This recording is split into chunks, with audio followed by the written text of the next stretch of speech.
Hello student, कैसे हैं आप लोग। आज के लेक्चर में हम डिस्कस करेंगे प्रॉब्लम सेट 6.2। 6.2 का हम फिफ्थ क्वेश्चन से डिस्कस करेंगे क्योंकि हमने फोर्थ क्वेश्चन तक प्रीवियस लेक्चर में डिस्कस कर रखा है। तो देखो फिफ्थ क्वेश्चन में क्या बोल रखा है student, a storm broke a tree and tree top rested 20 metre from the base of the tree. ठीक है, making an angle of 60 degree with horizontal find the height of the tree. तो देखो student, ऐसे ही question हमने previous lecture में भी discuss किया था और वो एग्जाम्पल था। तो वैसे ही यहाँ पर भी है। ठीक है, तो यहाँ पे देखो, अगर मान लो हमारे पास कोई ट्री है, सपोज करो हमारे पास ये ट्री है। ठीक है, ये ट्री, अब यहां से देखो ये ट्री यहां से ब्रेक हो चुका है। ठीक है, याद रखा, ब्रोक हो गया। तो ब्रेक होने के बाद जो इसका जो टॉप है वो क्या हो गया तुम्हारा, यहाँ पर ग्राउंड से कितना एंगल बना रहा, ग्राउंड से एंगल कितना बना रहा, 60 डिग्री बना रहा। और तुम्हारा जो फुट ऑफ ट्री है उससे कितना डिस्टेंस पर है, 20 मीटर डिस्टेंस पर है, 20 मीटर। और हमारे पास ये जो एंगल बना रहा है वो कितना बना रहा है, 60 डिग्री बना रहा है। क्लियर है स्टूडेंट, इतनी बात समझ में? आई थिंक सब बच्चों को समझ में आ गया डायग्राम क्या बन रहा है। तो इसको सही से बना लेते हैं स्टूडेंट। ठीक है, अब देखो हमें बताना है हाइट ऑफ द ट्री। ठीक है, तो अगर मान लो हम नेमिंग करते हैं, जिसमें मान लो ये हो गया हमारे पास ए बी सी। ठीक है, इतनी बात समझ में, और ये हमारा डी हो गया। ठीक है, एक्चुअल में हाइट ऑफ द ट्री क्या था हमारे पास, डी बी था। देखो यहाँ पर देखो ध्यान से, height of the tree, height of the tree कितना है हमारे पास, डी बी है, डी बी। ठीक है, तो डी बी को हम क्या लिख सकते हैं, D A plus A B. इतनी बात समझ में आ रही है। और दिस वन इक्वल टू क्या है, दिस वन है। इतनी बात समझ में आई। तो मतलब यहां पर जो डी ए होगा, डी ए किसके इक्वल है, एसी के इक्वल है, क्योंकि यही जो पार्ट ब्रेक हुआ यही तो ग्राउंड से एंगल 60 डिग्री बना रहा है। ठीक है, इतनी बात समझ में आ रही है। तो फाइनली हमारे पास जो ए डी और ये क्या डी ए है, D A equal to A C, D A equal to A C. इतनी बात समझ में? तो डी ए की जगह पर हम क्या यूज कर सकते हैं, ए सी यूज कर सकते हैं, ए सी प्लस ए बी। तो ए बी हो जाएगा यहाँ पर, ए बी। क्लियर है, इतनी बात समझ में आए। तो यहाँ पर हमारा जो फाइनल हाइट ऑफ ट्री होगा ये होगा। ठीक है, तो हमारा मेन उद्देश्य है ए सी फाइंड आउट करना और ए बी फाइंड आउट करना। फिर क्या काम करेंगे, हम इक्वेशन 1 में पुट कर देंगे, ये हमारी इक्वेशन 1 हो जाएगी। क्लियर है, ये क्या होगा, हाइट ऑफ ट्री होगा, height of the tree. Clear है स्टूडेंट, इतनी बात समझ में आ रही है। अब यहाँ पर देखो हमारे पास एक ही ट्रायंगल दे रखा है स्टूडेंट। तो देखो इसी में हम क्या करेंगे, राइट एंगल ट्रायंगल जो ट्रिग्नोमेट्रिक रेशियो का कॉन्सेप्ट यूज करेंगे। ये हमारे पास है, इसको हम थोड़ा शेडेड कर लेते हैं जिससे अच्छे से समझ में आ जाए। तो ये आ जाएगा आपका, देखो शेड कर रहे हैं इसको। ठीक है, ठीक है। अब यहाँ पर देखो हम क्या यूज कर सकते हैं, in triangle, in triangle A B C, A B C, angle B कितना है, 90 डिग्री है। क्यों, क्योंकि जो ट्री होगा वर्टिकली होगा, ग्राउंड से वर्टिकल, वर्टिकल तो मतलब वर्टिकल क्या होगा, 90 डिग्री हो जाएगा। मतलब ये हमारे पास क्या होगा, 90 डिग्री होगा। तो अब यहाँ पर हम क्या काम कर सकते हैं, टेन थीटा। टेन थीटा क्या होगा, opposite, opposite upon adjacent side होगा। ठीक है, तो यहाँ पे देखो थीटा, ये थीटा है हमारे पास, थीटा क्या हमारे पास 60 डिग्री, ये क्या होगा, अपोजिट हो जाएगा, और ये हमारे पास एडजेसेंट साइड हो जाएगा। इतनी बात समझ में आ रही है। तो देखो थीटा इक्वल टू कितना है, 60 डिग्री है। ठीक है, अपोजिट हमारे पास साइड कौन सी है, अपोजिट साइड हमारे पास ए बी है। ठीक है, एंड एडजेसेंट साइड क्या है हमारे पास, एडजेसेंट साइड हमारे पास बी सी, और इसकी वैल्यू कितनी है, 20 मीटर है। इतनी बात समझ में आ रही है स्टूडेंट, क्लियर है। तो ये हमारी इंफॉर्मेशन जो है, दिस वन इंफॉर्मेशन, ये हमारे पास जो है इसको हम इसमें पुट कर लेंगे। देखो ध्यान से, इसको क्या काम करेंगे, इसमें हम पुट कर सकते हैं। क्लियर है, इतनी बात समझ में आ रही है। तो अब यहाँ पे ध्यान दो स्टूडेंट, तो ये आ जाएगा टेन थीटा, मतलब टेन थीटा कितना है, 60 डिग्री, टेन 60 डिग्री। ठीक है, अपोजिट साइड कितना हमारे पास, ए बी है। एडजेसेंट साइड क्या है, बीसी है, और बीसी की वैल्यू कितनी है, 20 है, 20। इतनी बात समझ में आ रही है स्टूडेंट, क्लियर है। तो अब क्या काम करेंगे, टेन 60 डिग्री, टेन 60 डिग्री कितना होता है, आप टेबल को आपको तो बता रखा है स्टूडेंट, टेन 60 कितना होता है, √3 होता है, ए बी बी बाई 20, तो कितना हो गया, √3 into 20 equal to A B. तो क्या हो गया, therefore A B equal to कितना हो जाएगा, ए बी इक्वल टू 20√3 हो जाएगा मीटर। ठीक है, ये हमारा जो आएगा मीटर में आएगा। ठीक है, ए बी की वैल्यू कितनी होगी, 20√3 मीटर हो जाएगा। इतनी बात समझ में आ रही है। अब इन सेम ट्रायंगल में हम क्या यूज करेंगे, देखो cos थीटा यूज कर सकते हैं, cos थीटा इक्वल टू क्या होगा, adjacent upon hypotenuse, adjacent upon hypotenuse, और हाइपोटेनियस क्या हमारे पास, ये वाला हाइपोटेनियस है, एसी क्या हाइपोटेनियस है, और थीटा इक्वल टू कितना हमारे पास 60 डिग्री है, एडजेसेंट हमारे पास क्या है, BC इक्वल टू 20 मीटर है, और हाइपोटेनियस कितना है स्टूडेंट, हाइपोटेनियस हमारे पास AC है। क्लियर है, तो ये वाली इंफॉर्मेशन हम क्या काम करेंगे, देखो यहाँ पर ये हमारी इंफॉर्मेशन जो है, दिस वन, ये वाली इंफॉर्मेशन हम इसमें क्लियर है, इतनी बात समझ में आ रही है। तो अब यहाँ पर ध्यान दो, यहाँ पर हम कर लेते हैं साइड में, ऐसे ही आपको पेपर में भी सिस्टमेटिक वे में करना होगा स्टूडेंट, क्लियर है। तो अब ये आ जाएगा cos 60 डिग्री, cos 60 डिग्री कितना होगा, एडजेसेंट एडजेसेंट साइड कितना हमारे पास 20 है, BC है, BC की वैल्यू कितनी है 20 है, 20, और हमारे पास हाइपोटेनियस कितना है, AC है। ठीक है, अब क्या होता है, cos 60 डिग्री कितना होगा, 1/2 होगा। ठीक है, 20 डिवाइड बाई AC, तो AC इक्वल टू कितना हो गया, 40 मीटर हो जाएगा। इतनी बात समझ में आ रही है, 40 मीटर, क्लियर है। अब क्या काम करेंगे, जो हमारे पास AC, जैसे मतलब AB की वैल्यू और AC की वैल्यू इक्वेशन 1 में पुट कर देंगे, put value of AC and AB in equation 1। तो हमारे पास इक्वेशन 1 क्या है, हाइट ऑफ ट्री क्या है, height of the tree, height of the tree कितना है स्टूडेंट, ये हमारे पास AC प्लस AB है।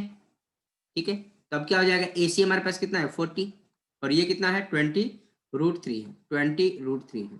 अब यहाँ से देखो इतना भी रहने देंगे, ये मीटर में हो जाएगा, इतना भी रहने देंगे या 20 बाहर निकाल सकते हैं, तो 2 + √3 मीटर हो जाएगा। तो फाइनली हमारे पास जो आएगा, ये हमारे पास फाइनल आंसर आ जाएगा स्टूडेंट, क्लियर है, इतनी बात समझ में। तो therefore the height of tree, the height of the tree is 20√3, या देखो ऊपर वाला भी लिख सकते हैं, नीचे वाला भी लिख सकते हैं, ठीक है, कोई एक लिख सकते, 20 + 2√3, क्लियर है, मीटर। इतनी बात समझ में आ रही स्टूडेंट, तो हमारा फाइनली आंसर आ गया, दिस वन आंसर, क्लियर है। बहुत आसान है स्टूडेंट, कुछ है नहीं इसमें। ठीक है, या तो ये लिख सकते हैं या ये भी लिख सकते हैं। ठीक है, तो पूरे नंबर इसमें भी मिलेंगे, क्लियर है स्टूडेंट, इतनी बात समझ में आ रही है। तो ठीक है स्टूडेंट, अब देखो नेक्स्ट क्वेश्चन के बारे में बात करेंगे, 6 वाले क्वेश्चन के बारे में। ठीक है, जिसको स्क्रीनशॉट लेना है स्क्रीनशॉट ले सकता है। तो 6 क्वेश्चन में क्या दे रखा है student, a kite is flying at the height of 60 metre above the ground. एक मान लो काइट है, सपोज करो ये काइट है हमारे पास। ठीक है, ये ग्राउंड से कितना डिस्टेंस पर फ्लाई कर रहा है, मतलब 60 मीटर। ठीक है, ये क्या बोल रखा है, 60 मीटर अबव द ग्राउंड, मतलब 60 मीटर अबव द ग्राउंड, ये हमारे पास हाइट है, अबव द ग्राउंड है 60 मीटर है, 60 मीटर, क्लियर है। अब यहाँ पे रखा string is attach to the kite is tied at the ground. ठीक है, मेक एन एंगल, आप देखो यहाँ से जो स्ट्रिंग है इसको यहाँ से टाइट कर दिया गया, मतलब बांध दिया गया, तो एंगल ऑफ एलिवेशन जो बना रहा ग्राउंड से कितना बना रहा हमारे पास, वो 60 डिग्री बना रहा, क्लियर है, 60 डिग्री बना रहा है। ठीक है, assuming that string is straight, मतलब एज्यूम करना है जो स्ट्रिंग है, जो ये स्ट्रिंग है वो क्या स्ट्रेट है। ठीक है, नॉर्मली जब काइट आप उड़ाते हैं तो जो स्ट्रिंग की जो पोजीशन होती है इस पोजीशन में होती है। ठीक है, आपने नॉर्मली देखा होगा स्टूडेंट, इसी पोजीशन में, मतलब पैराबोलिक शेप में होता है। लेकिन हमें इस क्वेश्चन में क्या करना है, एज्यूम करना है कि जो स्ट्रिंग जो है स्ट्रेट लाइन में है हुए। ठीक है, अब यहाँ पर देखो ये कितना होगा 90 डिग्री होगा। क्लियर है। अब इसका नेमिंग कर लेते हैं ए बी एंड सी। ठीक है। तो इस वाले ट्रायंगल में अब देखो हमें क्या बताना है, find the length of the string बताना है। लेंथ ऑफ स्ट्रिंग कितना, हमने इसको मान लेंगे एल मान लेंगे। ठीक है। Length of length of string will be L. Let the length of string length of the string is string is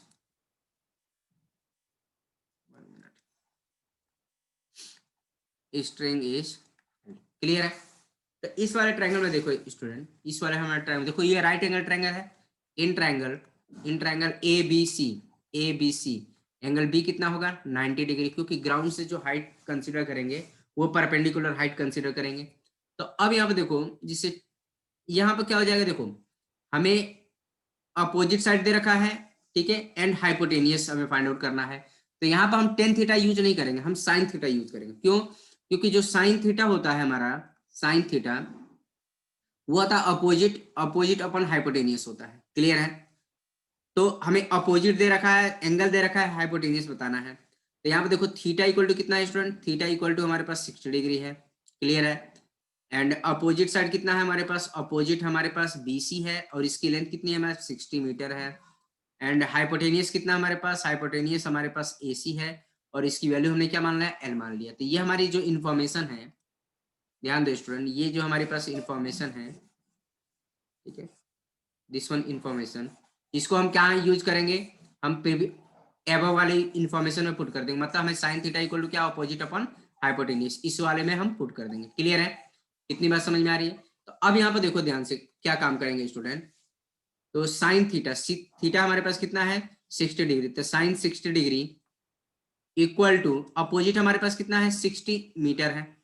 60 metre है, मतलब BC की वैल्यू कितनी है 60 मीटर है। तो ये आ जाएगा 60। क्लियर है। एंड हाइपोटेनियस हमारे पास कितना है AC हमने कितना एज्यूम किया है, L एज्यूम किया है। तो यहाँ पर जो वैल्यू हो जाएगी स्टूडेंट, साइन 60 डिग्री कितना होता है, √3/2 होता है, √3/2 होता है। क्लियर है। 60 डिवाइड बाई L हो जाएगा।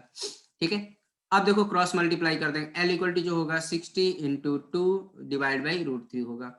तो यहाँ पर L इक्वल टू जो होगा 120 डिवाइड बाई √3 होगा। तो देखो स्टूडेंट, यहाँ पर हमें जो डिनोमिनेटर में √3 है, हमें √3 नहीं होना चाहिए, मतलब हमारा डिनोमिनेटर वैल्यू हमारा इरेशनल नहीं होना चाहिए। इसलिए हमें क्या करना होगा, रेशनलाइज करना होगा। तो हम क्या काम करेंगे, इसको रेशनलाइज करेंगे। क्या करेंगे, √3 से मल्टीप्लाई, √3 से डिवाइड कर देंगे। तो ये आ जाएगा √3 L इक्वल टू कितना हो जाएगा 120 √3 हो जाएगा। अब देखो √3, देखो न्यूमरेटर से मल्टीप्लाई करेंगे, डिनोमिनेटर से, तो क्या हो जाएगा √3, ये भी √3 होगा, तो ये 3 हो जाएगा। ठीक है। L इक्वल टू जो आएगा, इसको कैंसिल करेंगे तो 40 आ जाएगा, 40 √3 हो जाएगा। अब देखो यहाँ पर √3 की वैल्यू गिवन है स्टूडेंट, इसका मतलब जो हमारा जो आंसर होगा √3 में नहीं होगा, वो क्या होगा, डेसिमल फॉर्म में होगा। तो ये आ जाएगा 40 इंटू 1.73। ठीक है। तो अब इसको हम मल्टीप्लाई करेंगे तो हमारा आ जाएगा L इक्वल टू जो आएगा, इसको मल्टीप्लाई करके देखो तो 69.20 आ जाएगा, 69.20 मीटर आ जाएगा। क्लियर है। इतनी बात समझ में आई। तो मीटर। ठीक है। तो हमारा जो स्ट्रिंग की लेंथ होगी वो सेंटीमीटर में नहीं होगी, वो किस में होगी, मीटर में होगी। ठीक है। मीटर। क्लियर है स्टूडेंट। कितनी बार समझ, लेंथ ऑफ स्ट्रिंग जो आ जाएगा हमारे पास 69.20 मीटर आ जाएगा। तो लास्ट में एक स्टेटमेंट लिख लेंगे student, therefore the length of the string length of the string is 69.20 metre. Clear student. इतनी बात समझ में आ रही है। तो हमारा फाइनली आंसर आ चुका है, लेंथ ऑफ द स्ट्रिंग ये हो गया, और लास्ट में हम एक स्टेटमेंट लिख देंगे, therefore length of the string is 69.20 metre. Clear है स्टूडेंट। इतनी बात समझ में आ रही है। और देखो नेक्स्ट क्वेश्चन के बारे में बात कर लेते हैं। तो ये हमारा प्रॉब्लम सेट 6 का क्वेश्चन है स्टूडेंट। ठीक है। प्रॉब्लम सेट 6 का है। तो अब यहाँ पे देखो, यह जगह 6 क्वेश्चन है। ये दे रखा है, a boy standing at the 48 metre from the building. ठीक है। एक मान लो, सपोज करो ये हमारे पास बिल्डिंग है। ठीक है। बिल्डिंग है और जो बॉयज स्टैंड है वो कितना 48 मीटर, ठीक है। ये बोला from the building observe the top of the building and make the angle of elevation कितना दे रखा है 30 degree, find the height of building.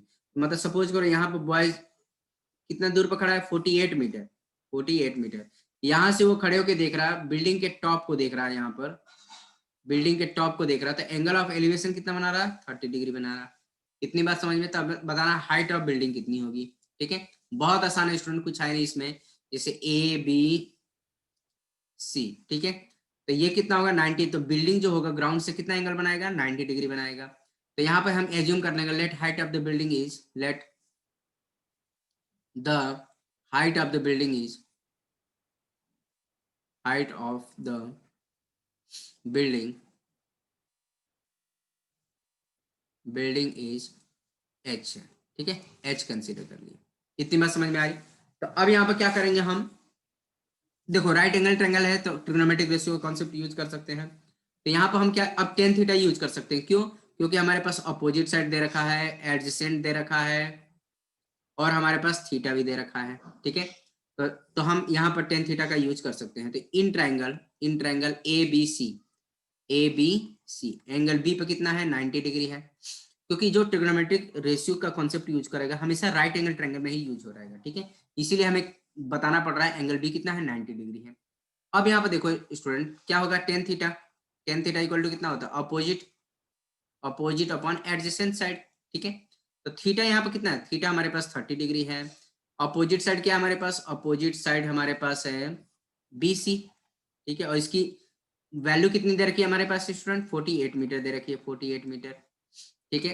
Adjacent side क्या हमारे पास, अपोजिट साइड नहीं है ये हमारे पास, जो एडजेसेंट साइड देखो अपोजिट साइड क्या है h है, हमारे पास ए बी है, और इसको हमने कितना एज्यूम किया है h एज्यूम किया है, ठीक है। एडजेसेंट साइड क्या है, एडजेसेंट साइड हमारे पास क्या है 48 है, मतलब BC है हमारे पास, और इसकी वैल्यू कितनी दे रखी है 48 मीटर दे रखी है। इतनी बात समझ में आए। तो ये वाली इंफॉर्मेशन हम क्या काम करेंगे, दिस वन इंफॉर्मेशन, ठीक है, ये हमारे पास जो वैल्यू आ गई इसको हम इस वाले में पुट कर लेंगे। क्लियर है, इतनी बात समझ में आ रही है, इतनी बात समझ में।